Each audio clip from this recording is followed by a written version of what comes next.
Philip Larkin was born on August 9, 1922 in Coventry, Warwickshire, England. After graduating from Oxford with a first in English, he worked as a professional librarian at several establishments and universities throughout England. Larkin became known as an extremely shy, prudent poet of England, yet he developed a relationship with Monica Jones and an obsession with pornography. Even though he tried to keep from the cliches of English poets, such as solely brooding on one's messed up childhood, through his writings, he describes his childhood as unspent. This is reflected upon most in Reference Back. The poem starts out, "That was a pretty one, I heard you call, from the unsatisfactory hall to the unsatisfactory room where I played record after record, idly wasting my time away at home. That you look so much forward to." This poem is based upon Larkin's mother. After his father died, he would regularly visit her, although, as the poem shows in "I played record after record, idly wasting my time at home," he received little pleasure from the experience. As well as this break and lack of communication, there is also a dichotomy of thought, for his mother looked so much forward to the time her son was at home. The title, Reference Back, has its usual Larkin ambiguity. The term is a musical one, apt as music plays a large role in the poem. The idea of referencing back, looking back, is also developed within the poem, and Larkin supposes that he will always remember how this flock of notes made the sudden bridge, literally being a reference. This poem continues, "Oliver's Riverside Blues it was, and now I shall, I suppose, always remember how the flock of notes those antique niggers blew out of Chicago air into a huge, remembering pre-electric horn. The year after I was born, 3 decades later, made this sudden bridge from your unsatisfactory age to my unsatisfactory prime." Truly, though, our element is time. We are not suited to the long perspectives, open at each instant of our lives. They link us to our losses, worse. They show us what we have as it once was, blindingly undiminished, just as though, by acting differently, we could have kept it so. Oliver's Riverside Blues is an example of allusion to one of his mother's favorite jazz records. It is also a symbol of Larkin's feelings towards his childhood, in that it begins with funeral dirge-like tones. As with many others, the poem begins with a line of direct speech. "That was a pretty one," his mother comments on the song that he has just idly played. The classic blues song Riverside Blues, written the year after he was born, for that brief moment, in both enjoying the music, there is a connection between them, a sudden bridge which puns on another musical term. Despite him being at present in his prime, the best time of his life, he is also better than his mother's age, as both are unsatisfactory. In life, it raises the much more universal question, are we ever truly satisfied? Larkin reflects upon the transience of life, how despite time being our element, we cannot survive without it. We're not suited for the long perspectives, open at each instant of our lives. We're not suited to reflection that ordinary instances like the bridging of musical taste between mother and son cause, because they link us to our losses. It is very like the melancholy and to the love songs in the ages, for looking back, we see life as it once was, blindingly undiminished, full of youthfulness, hope, and optimism. It seems that growing changes us for the worse, and a sad conviction that, by acting differently, we could have kept it so. From the specific moment and personal poem about his mother, Larkin moves to a more universal point about growing and changing. However, there is a sense of ambiguity at the end, and the words, just as though, is there any way we could have ever acted differently? Though, our element is time. We are not suited to the long perspectives open at each instant of our lives. They link us to our losses. Worse, they link us to our losses. They show us what we have as it once was, blindingly undiminished, just as though, by acting differently, we could have kept it so. Larkin stresses that through time we collect memories of not having taken opportunities that are torturous to regret. My conclusion is that this poem highlights how people will never be satisfied and there is always more to do. I get this from the repeated lines of unsatisfactory. The theme of this poem is obviously to seize opportunity. Philip Larkin led a very mixed-up, impromptu life. He never married or had children. Despite his incredible popularity as a writer, he often shied from the limelight, rarely agreeing to interviews or readings. Larkin worked for 30 years as a jazz critic. He published a slim but noteworthy collection of novels and collections of poems during his lifetime. His two first novels, Jill and A Girl in Winter, were published before his 25th birthday. Notable poetry collections include The North Ship, The Winston Weddings, and The Less Deceived. He was always finding something to brood on.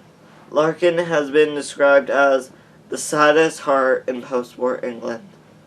Larkin manifested his brooding into very eloquent sets of stories of his observation.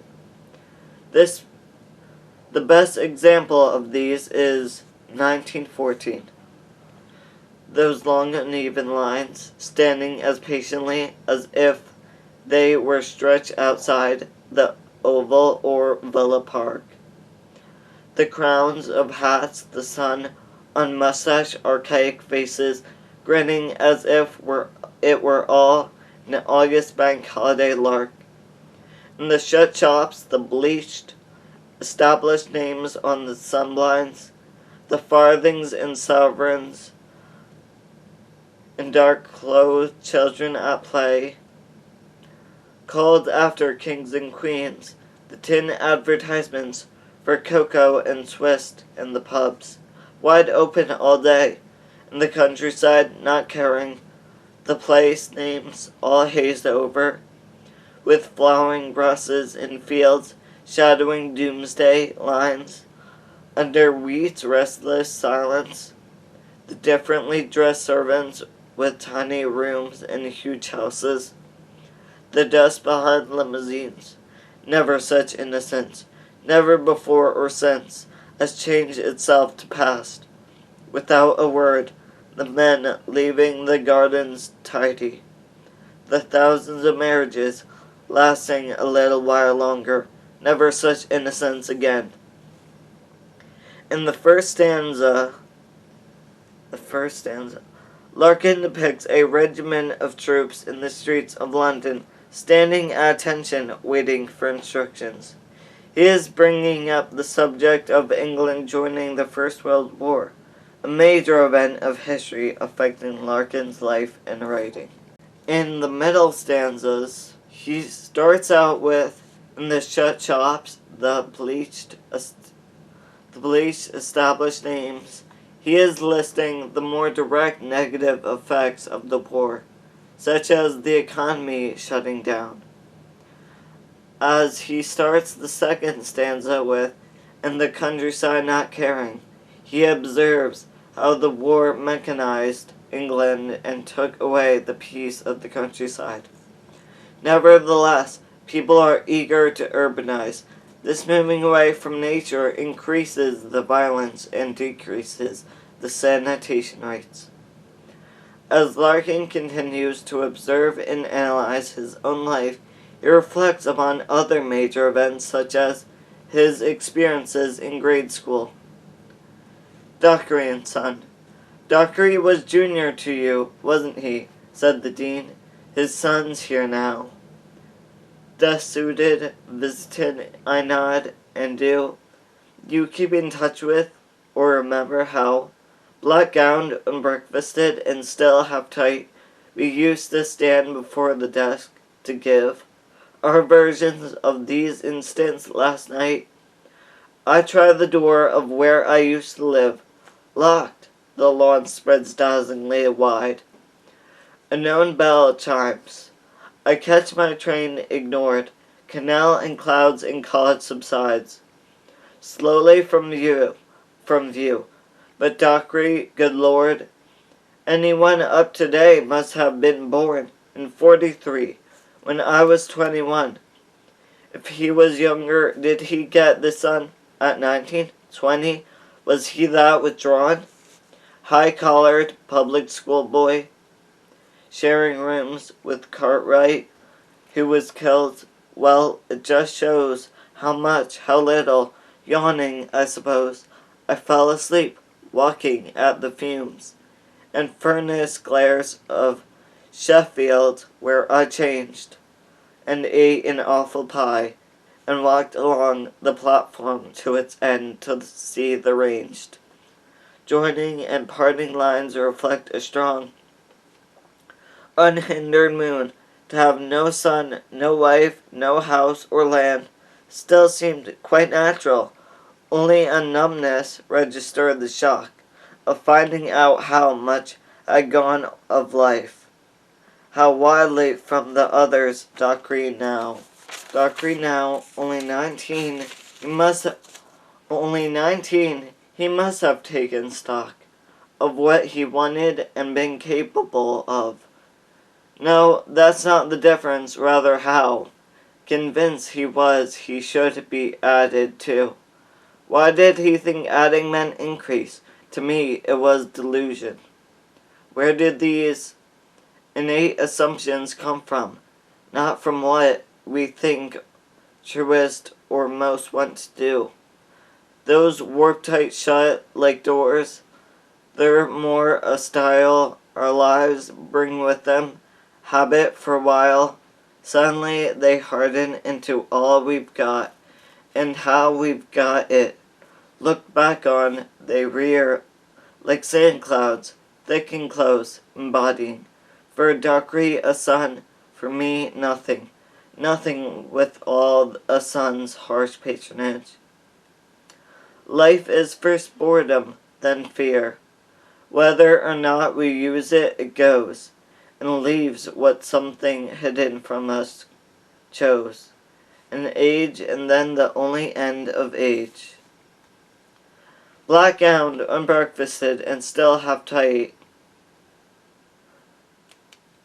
represents how unbreakfasted may refer to how he believes children are too hurried in their preparation for life beyond graduation, and still half-tight may refer to how Larkin thinks people are put under too much pressure to do things unfitting to themselves. Our version of these instants last night may refer to how Larkin is saying that people learn from experience and may have it come at inconvenient times. This also may mean that people keep secrets of plagiarism to be acceptable. Anyone up today must have been born in 43 when I was 21. If he was younger, did he get the son at 1920?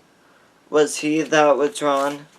In these lines, Larkin explains that any one of his peers, perhaps at his status, must have taken longer, because time and experience hold truth. And was he that withdrawn must refer to how being part of the main crowd is not always best.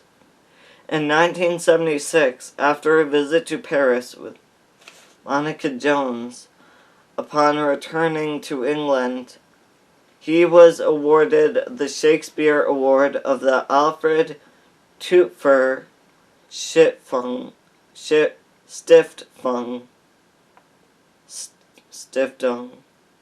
Foundation for European Literature.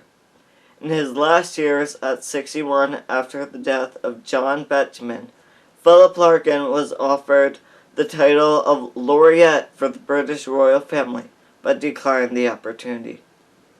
Philip Larkin died on December 2, 1985, from cancer of the esophagus. Larkin's final action was actually in 2002, when an unpublished collection of his poems was found in a garbage can.